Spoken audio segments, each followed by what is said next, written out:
Pagi. Boleh mendaftar di sini ya?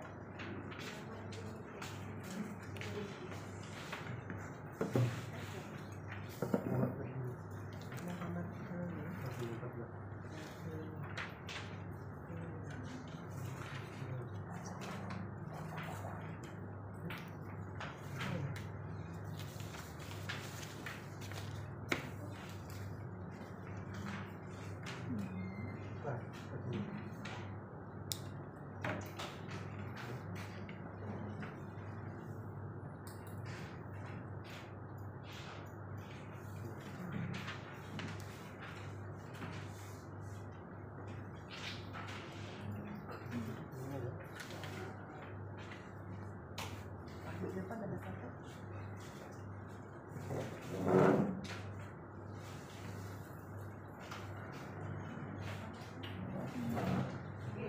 Nama SLPM nama SLPM yang di atas ini kan Sekolah Latihan Pengendali Makanan Academy 3S. Di bawah tuh nama kamu, nomor IC dan karir hari ini. Oke? Lihat gambar dalam kertas ujian sama ada amalan itu betul ataupun salah, itu saja. So dalam kotak itu betul ataupun salah saja. Oke?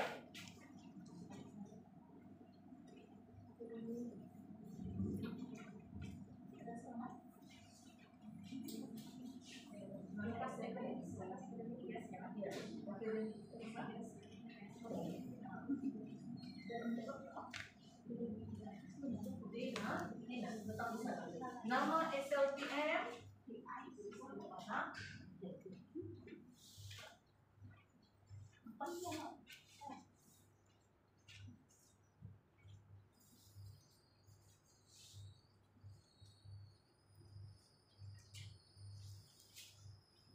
nama SLPM Academy 3S dan nama kamu IC dan tarikh hari ini 20 November.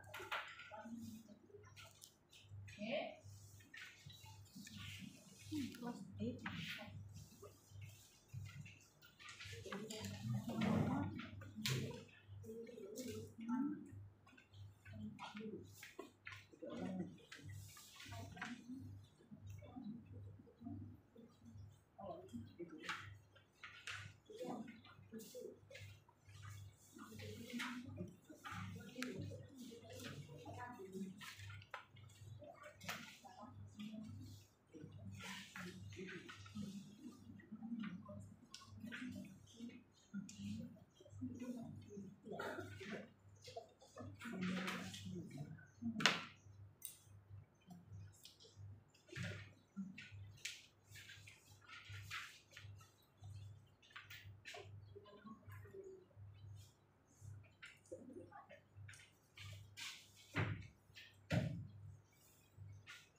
lagi untuk menjawab.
Rata-rata semua sudah siap menjawab, kita akan semak kertas. Ada lagi yang masih menjawab? Semua sudah?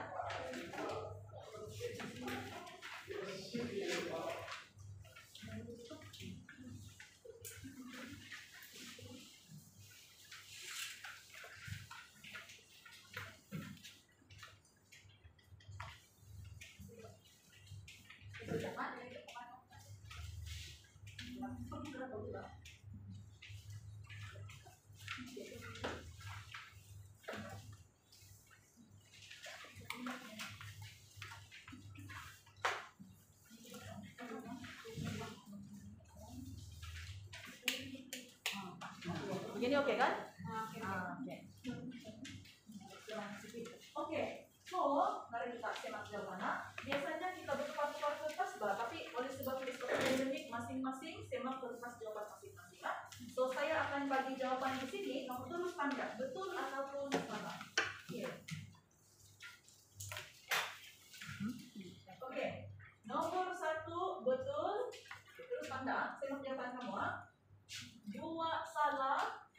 3 betul, 4 salah, 5 salah, oke, 6 betul, 7 salah, 8 salah, 9 betul, 10 salah. Oke, seterusnya 11 salah, 12 betul, 13 salah, 14 betul, 15 salah, 16 salah.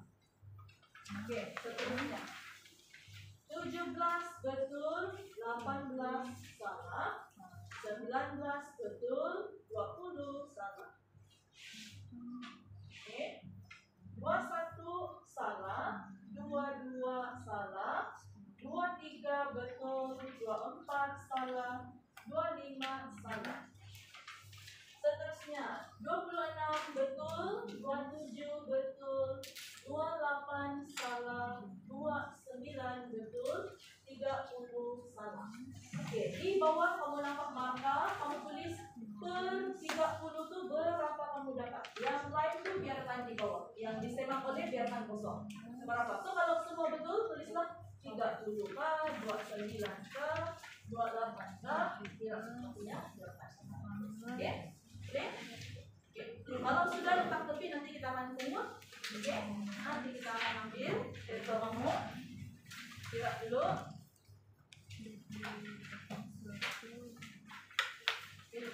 Sudah?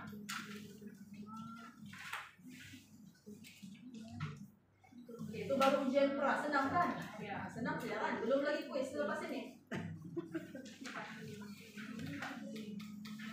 Oke, sudah? Masih kira? Masih kira? Kira betul-betul. Sebab itu yang kami akan apa tuh nanti? Masuk dalam sistem. Karena kamu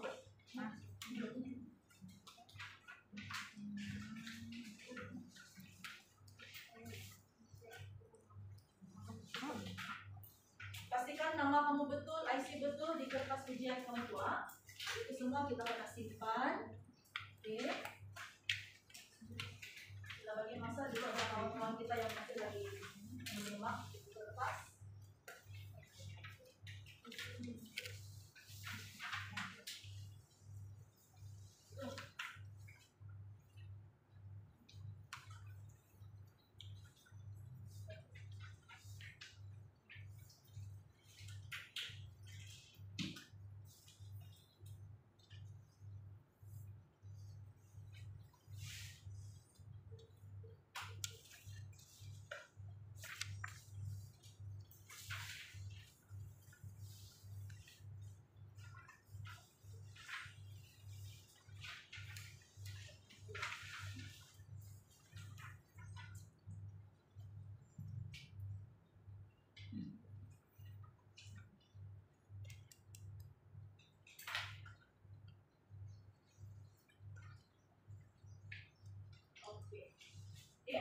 Itu tadi ujian pra. Kenapa? Kita sudah menjawab apa? Ujian pra. Lepas ini kita ada kuis 1, kuis 2 dan ujian terakhir ujian plus. Oke, kita teruskan.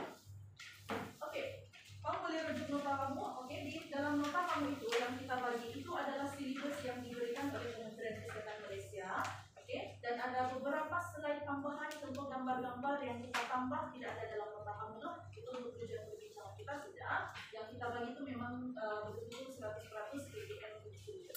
Oke, jadi kalau ada yang gambar-gambar tidak dalam nota itu tujuan perbincangan saja.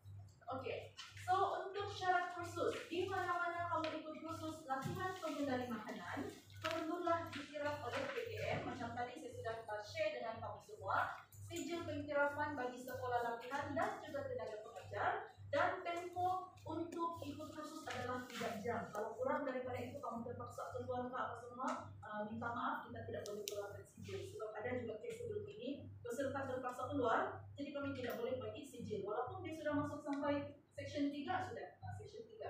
Oke, jadi pastikan kamu dapat ikut semua modul dan menjawab ke 4 ujian penilaian, baru kita boleh bagi sijil lah. Oke, dan iuran latihan di mana-mana kita ikut memang RM50 ditetapkan dan tidak boleh lebih 30 orang lah. Oke, setiap satu sesi. Dan dalam nota kamu juga kita sertakan alamat, oke, nomor telepon, laman web dan juga email. Sebab kadang-kadang ada yang bertanya pasal perlu urus kamu punya pendaftaran premis, mungkin kamu ada produk sendiri, kamu ada buat label, kamu rujuk PKM, jadi kamu boleh simpan dan rujuk. Dan juga poster-poster, kalau kamu mau download poster, contohnya poster yang pengendali makanan ini wajib ada ialah poster 7 langkah mencuci tangan. Kamu boleh download itu di website PKM, free tanpa linknya, sini mencuci tangan nanti. Oke? Dan banyak lagi lah sebenarnya sumber-sumber yang kamu boleh dapat di sini. Oke? Dan ini tambahan. Sebenarnya sekarang semua pun rata-rata ada Facebook, lagi senang sebenarnya kamu boleh pergi follow ataupun like Facebook page bahagian keselamatan dan kualiti makanan KKM. Sebab di sini memang sentiasa updated lah dia punya Facebook page, dan banyak info-info yang dia akan share di sini yang bagus untuk kita sebagai pengendali makanan untuk tahu. Oke, jadi di like saja. Oke, dan sebelum kita teruskan sesi, saya akan play satu video. Oke, dalam video ini cuba kamu kenal pasti apa kesalahan-kesalahan yang dilakukan oleh restoran ini. Saya testing dulu software kita. Di luarannya nampak gah dan cantik, malah tempat makannya juga nampak mewah. Namun keadaan menjijikkan sebaik menjenguk ke dapur restoran makanan laut di Seremban 2 Seremban. Ketika Ops bersepadu premis makanan yang dijalankan Jabatan Kesihatan Negeri 9 JKNS bermula 8 malam itu, kelihatan beberapa tikus berlari-lari di lantai kawasan dapur restoran berkenaan. Malah terdapat najis tikus dikesan di atas bekas menyimpan pinggan mangkuk di kawasan dapur, menyebabkan sesiapa sahaja melihatnya akan merasa loya. Pemeriksaan yang dijalankan juga mendapati kipas yang digunakan di ruang dapur juga dipenuhi habuk kehitaman yang boleh menyebabkan keracunan makanan. Malah beberapa pekerja asing dilihat dengan selamba bekerja hanya memakai seluar pendek, berselipar jepun dan tidak memakai penutup kepala. Pengerusi Jalan Kuasa Tindakan Kesihatan Alam Sekitar, Koperasi dan Kepenggunaan Negeri 9 SV Rapan berkata, sebanyak 25 premis makanan di daerah itu diperiksa dalam operasi yang disertai 61 pegawai dari Unit Inspektorat dan Perundangan JKNS dengan kerjasama Pejabat Kesihatan Daerah Seremban. Apa kesalahan yang kamu dengar daripada video tadi? Betul? Ada lagi? Itu sajalah yang kamu dengar. Tikus. Saya dengar tikus. Apa lagi? Telur pendek, kipas terhabuk, tikus, itu semua kan? Oke. Jadi itu adalah kesalahan-kesalahan yang boleh dikompal di bawah peraturan kebersihan makanan 2009. Itu yang kita kena elakkan. Jadi kalau kita berselipar pendek, berselipar, itu sebenarnya boleh dikompal. Oke, kalau time itu juga ada pemeriksaan dijalankan oleh PKM. Oke, jadi kita tengok lagi. Memang jelas daripada video tadi ada juga poin yang dia tidak mention tadi. Keadaan dapur, inilah dia keadaan dapur. Ini yang kita perlu elakkan. Berapa kali kamu cuci dinding premis kamu dalam sebulan, seminggu, setiap hari? Setiap hari, bagus. Oke, mungkin ada yang buat pembersihan seminggu sekali, yang boleh diterima juga seminggu sekali. Tapi dia depends lah. Kalau ini di kawasan tempat memasak depan dinding kita tuh setiap hari lah kita lap. Tapi kalau di tempat store, bukan setiap hari kita pergi lap kan. Sekurang-kurangnya seminggu sekali. Bergantung kepada kamu punya aktiviti kamu. Rice cooker, jangan lupa rice cooker pun kita kena cuci juga. Oke, dia punya apa tuh? Tempat tuh. Oke, kemudian kipas. Kipas tidak digalakkan untuk ada di kamu punya kawasan penyediaan. Memang kita paham kadang-kadang panaskan kawasan dapur kita pasang, jadi kita pun pasang kipas. Tapi sebenarnya tidak digalakkan sebab dia mengumpul kabut. Kalau kita lupa lagi bersih-bersih, dia akan terus pergi makanan kita, terus masuk ke dalam makanan yang kita sedang sediakan. Oke, jadi dibilang tadi apa dia? Tempat menyimpan makanan, dapur, semua sangat kotor. Dan satu lagi, apa yang kamu nampak di sini? Lantai kotor disebabkan ya makanan. Betul, ini apa yang dia sedang buat? Ini kari ayam. Jadi ini dia punya pelanggan mau tapau, tapi dia buat pembungkusan di atas lantai. Ini adalah salah. Oke, kadang-kadang kita tidak cukup meja, terutama yang home base. Kadang-kadang meja kita nih meja makan saja kan. Jadi kita mau bungkus 100-200 pack makanan, mungkin ada di kalangan kita yang buat pembungkusan di atas lantai. Itu adalah salah. Setiap pembungkusan pengendalian makanan perlu dibuat sekurang-kurangnya 90 cm dari atas lantai. Maksudnya 1 meter lah, Pak. Meja kita biasa begitulah ukurannya. Mesti di atas meja. Oke? Dan untuk penyimpanan, contoh kalau kita beli beras 10 kilo, biasa kita letak di lantai kan?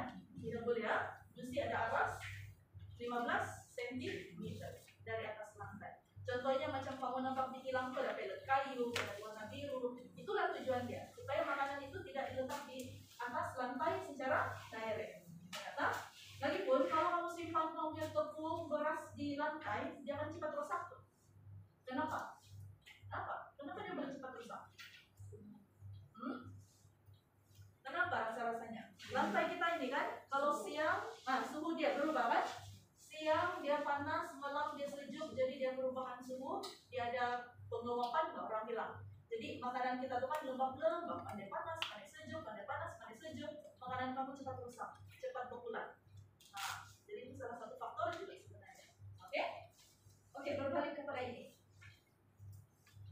Ini daripada video tadi ada yang tidak disebutkan, tapi antara kesalahannya ialah penyediaan makanan, peralatan tidak bersih, tandas. Tandas ini bukan untuk pelanggan kita, tapi untuk kita sebagai pengendali makanan. Mesti bersih. Oke, mesti bersih ya. Dan tidak mempunyai suntikan typhoid.